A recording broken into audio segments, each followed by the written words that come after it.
Allah Subhanahu wa taala adalah asal muasal dari segala yang wujud ini.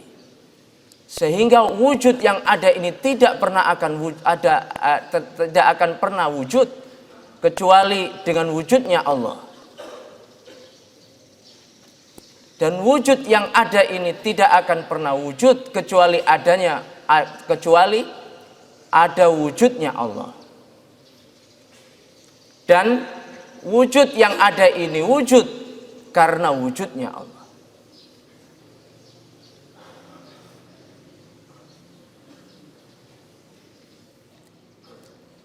Makanya kita sering mengatakan inna lillah. Kita ini asal muasalnya adalah dari Allah. Wa inna ilaihi raji'un, dan kita akan kembali kepada Allah. Dalam perjalanan wujud kita menuju Allah itu ada pertanyaan. Bagaimana menjalani perjalanan dari wujud kita menuju tempat kembali kita? Itulah yang disebut dengan syariah. Syariah artinya jalan. Jalan yang akan membimbing kita untuk menuju asal muasal kita wujud tadi itu. Dan tempat kita akan kembali. Itulah yang disebut dengan syariah. Kalau pertanyaan tentang akidah itu berkaitan dengan keyakinan, syariah itu berkaitan dengan amaliyah. Kalau akidah itu berkaitan dengan iman, maka syariah itu berkaitan dengan Islam. Iman tidak bisa diukur kecuali dengan Islam. Dan adanya Islam itu wujud dan bukti daripada adanya iman. Sehingga antara iman dengan Islam itu tidak bisa dipisahkan. Karena bukti dari keimanan kita itu adalah Islam. Kalian apa bukti kita bahwa kita itu beriman kepada Allah? Apa bukti kalau kita beriman kepada Allah? Ya, ketika ada panggilan, ya ayyuhalladzina amanu kutiba alaikumussyam, ada langsung jawaban. Yang menjawab itu berarti beriman. Yang tidak menjawab berarti tidak beriman. Jadi kalau ada orang mengaku bahwa dia beriman, tidak ada bukti, berarti imannya itu omong kosong. Ada pengakuan tapi tidak ada pembuktian. Ya. Lalu akhlak. Akhlak ini adalah tanzimil alaqah baina ana wa ana. Adalah aturan yang mengatur hubungan kita dengan diri kita. Antara kita dengan Allah. Antara kita dengan yang lainnya sebagai individu. Antara kita dengan yang lainnya sebagai kelompok. Antara kelompok dengan kelompok. Antara kelompok dengan Allah. Antara individu dengan Allah.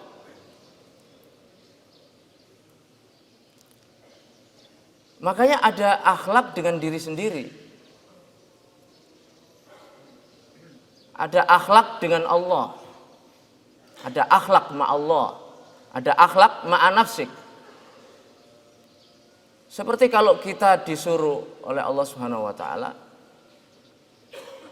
untuk memperhatikan akal kita, lalu kemudian kita tidak memperhatikan akal kita, tidak mau belajar, atau minuman keras sehingga akal kita hilang, maka sungguhnya kita tidak berakhlak terhadap diri kita sendiri.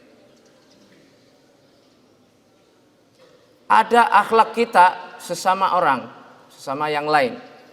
Ada akhlak jamaah dengan jamaah. Itu diatur dalam akhlak. Makanya ya ayyuhalladzina amanu la yashkhar qaumun min qaumin asa ayyakunu khairam min. La yaskhar qaumun jamaah min qaumin jamaah. Hubungan jamaah dengan jamaah. Hubungan jamaah dengan Allah. Walau anna ahlal qura amanu wattaqau la fatahna alaihim barakatim minas sama. Mestinya sebuah jamaah itu harus apa? Bersyukur kepada Allah tentang nikmat-nikmat yang telah diberikan dan beriman. Tapi jika itu tidak dilakukan, maka Allah akan mengazab mereka. Ini hubungan antara jamaah dengan Allah Subhanahu wa taala. Individu dengan Allah Subhanahu wa taala. Ya ayyuhalladzina amanu istajibu lillahi walir rasul idza da'akum lima yuhyikum. Hubungan kita dengan Allah itu adalah apa? Memenuhi panggilan ketika Allah itu datang. Ketika Allah itu memanggil kita. Ya ayyuhalladzina amanu istajibu lillahi walir rasuli idza da'akum lima yuhyikum. Hayya 'alas shalah, Allah memanggil. Ya. Seandainya kalau ada presiden gitu kan, memanggil ajudannya. Ya, dipanggil. Kemudian si ajudan mengatakan, nanti dulu Pak, saya masih sibuk gitu. Saya masih sibuk. Kira-kira gimana kira-kira? Dipecat dalam satu waktu. Langsung dipecat. Sahih? Itu adalah hubungan kita dengan Allah Subhanahu wa taala. Sebagai hamba, hubungan kita dengan Allah Subhanahu wa taala harus bersyukur, harus beriman, harus bertawakal. Hubungan kita dengan Allah Subhanahu wa taala harus cepat-cepat memenuhi panggilannya ketika kita dipanggil. Itu adalah hubungan kita dengan Allah Subhanahu wa taala. Sehingga hubungan kita dengan Allah Subhanahu wa taala adalah kita selalu ada dalam setiap perintahnya, dan kita tidak pernah ada dan kita selalu gaib dalam larangannya. Itulah al-akhlaq ma'allah. Sekarang dari tiga itu mana yang asas? Al-aqidah asas dari syariah dan asas dari akhlak. Akidah akan membentuk syariah dan akhlak. Seperti apa akidah kita itu akan membentuk syariahnya dan akan membentuk pula akhlaknya. Saya kasih contoh, ketika dulu sebelum Islam, akidah zaman jahiliyah itu apa? Wasaniyah. Ya. Asyirk. Menyekutukan Allah, menyembah berhala. Ya. Menyembah berhala. Taib. Sekarang syariah yang muncul dari akidah itu apa? Kita lihat misalnya seperti apa? Seperti pernikahan.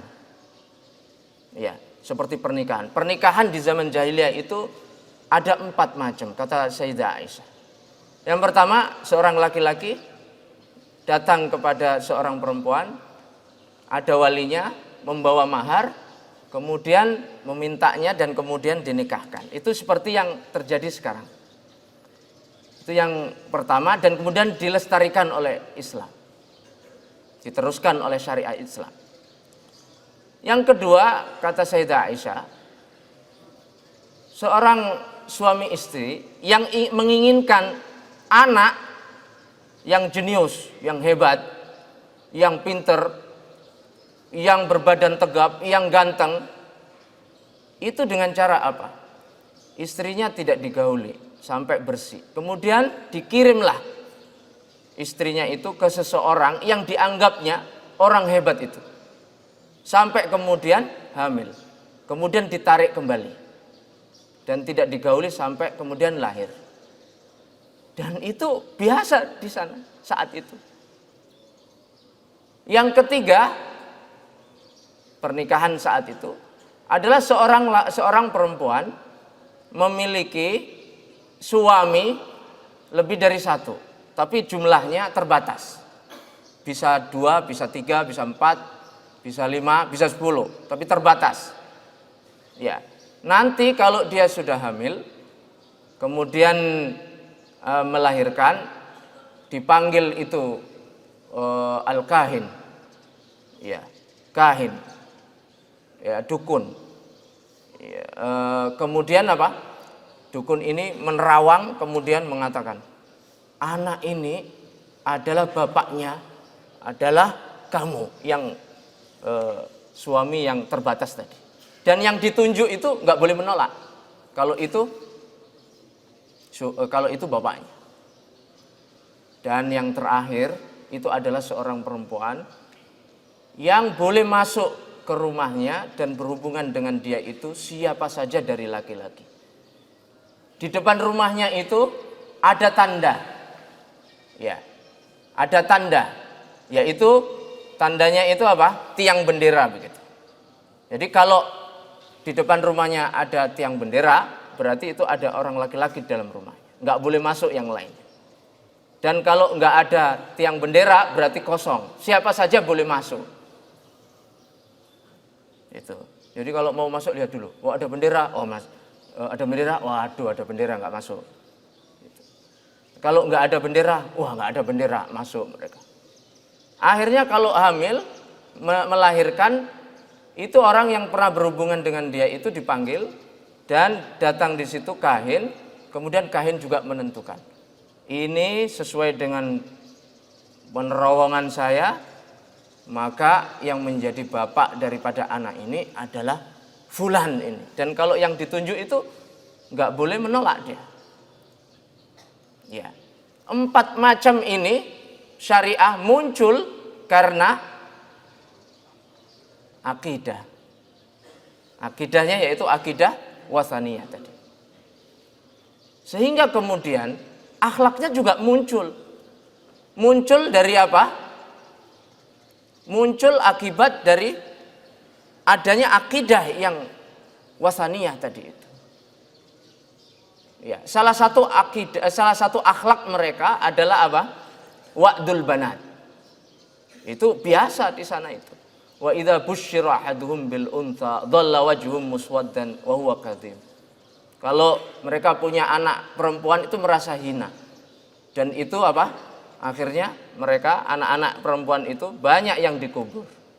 Kecuali orang-orang yang sampai Umar pun saat masih jahiliyah itu mengubur anaknya.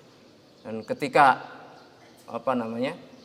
ketika mau dikubur anaknya itu mengambil tanah dilemparkan di wajahnya. Ketika datang Islam, akidah berubah, maka berubah syariat. Syariat tentang nikah itu dirubah. Ya, kemudian ditetapkan harus ada laki-laki, harus ada perempuan. Kemudian ada mahar, ada wali. Kemudian ada syahid. Ya. Di barat sekarang, berapa waktu yang lalu, bulan November yang lalu, saya ke Belanda. Di Belanda itu negara Eropa pertama kali yang mengakui homoseksual dan lesbian itu sebagai syariat resmi, legal. Ya, legal. Itu akibat muncul, syariah itu muncul dari apa? Dari akidah sekulerisme yang memisahkan antara agama dengan kehidupan sosial. Akhirnya muncul syariah yang seperti ini. Ada seorang ulama dari Maroko yang tinggal di Belanda. Diwawancarai oleh sebuah televisi. Menurut Anda bagaimana lesbi dengan homoseksual itu? Beliau menjawab, itu adalah kondisi sakit.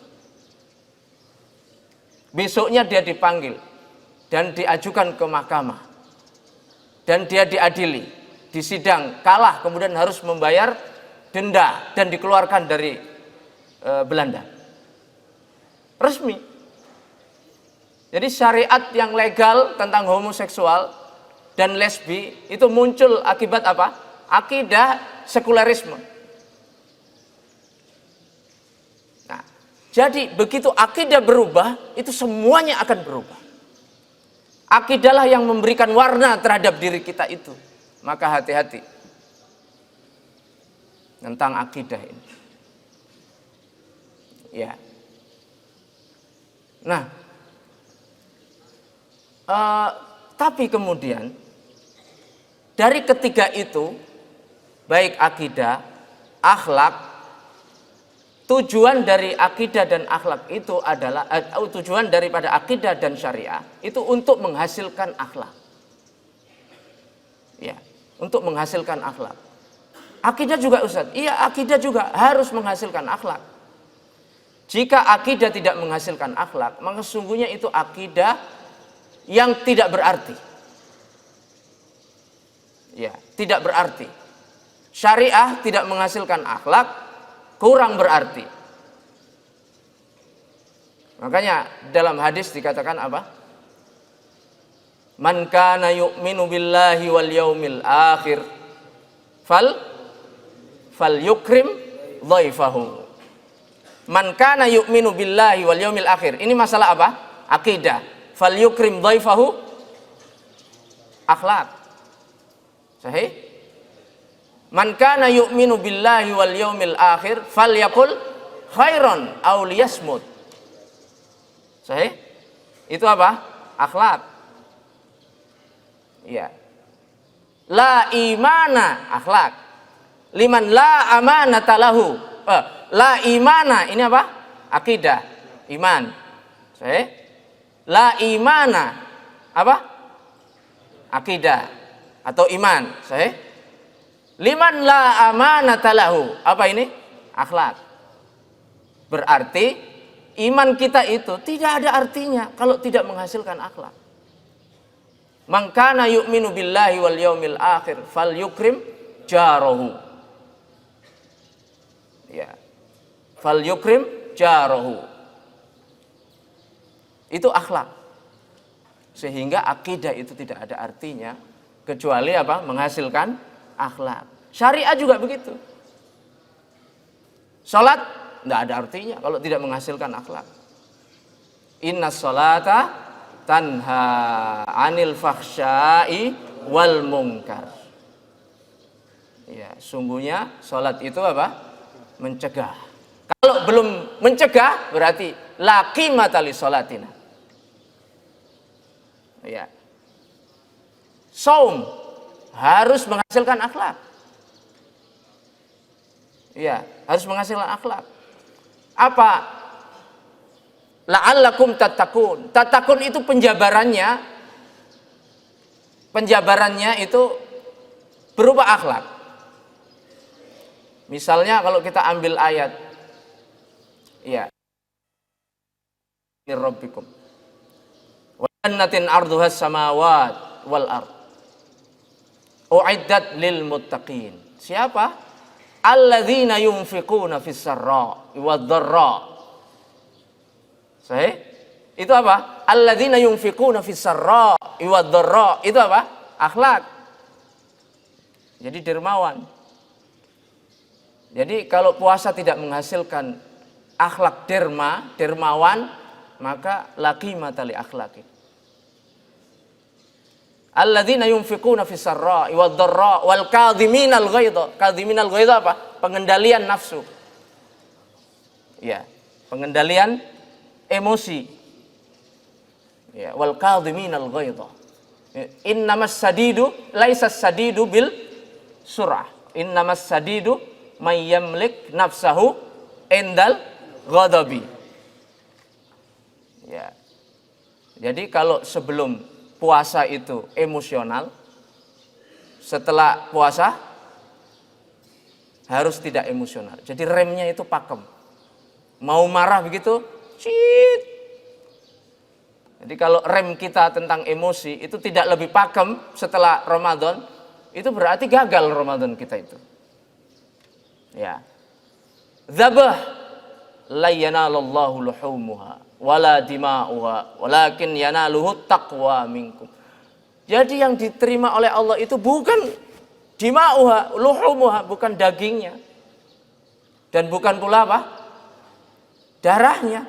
Walakin yanaluhu taqwa minkum. Nah itu. Oleh karena itulah yang bisa menjawab kenapa kok kemudian tugas Rasulullah SAW, tugas kerasulan itu berakhir pada apa? Akhlak. Innama bu'istu liutammima makarimal akhlak. Akhir daripada tugas Rasul itu adalah untuk menghasilkan dari umat-umatnya itu akhlak-akhlak yang mulia. Nah itu. Nah, oleh karena itu kemudian syair Arab mengatakan innamal umamul akhlaqu ma baqiyat wa in humu dhahabat akhlaquhum zahabu. Sehingga diri kita ini adalah akhlak kita. Enggak punya akhlak sesungguhnya hilang identitas kita itu. Hilang akhlak berarti hilang diri kita. Bahkan bukan hanya sekedar diri kita, umat secara keseluruhan. Wa in humu dhahabat akhlaquhum zahabu. Mudah-mudahan dengan sarana Allah Subhanahu wa taala memerintahkan kita untuk berpuasa ini semakin memperbagus akhlak kita, semakin mendekatkan diri kita kepada Allah Subhanahu wa taala, dan kemudian kita semuanya nanti akan diketemukan oleh Allah Subhanahu wa taala di surganya kelak. Aqulu qouli hadza wa astaghfirullah li wa lakum wa jazakumullahu khairan. Wassalamu alaikum warahmatullahi wabarakatuh.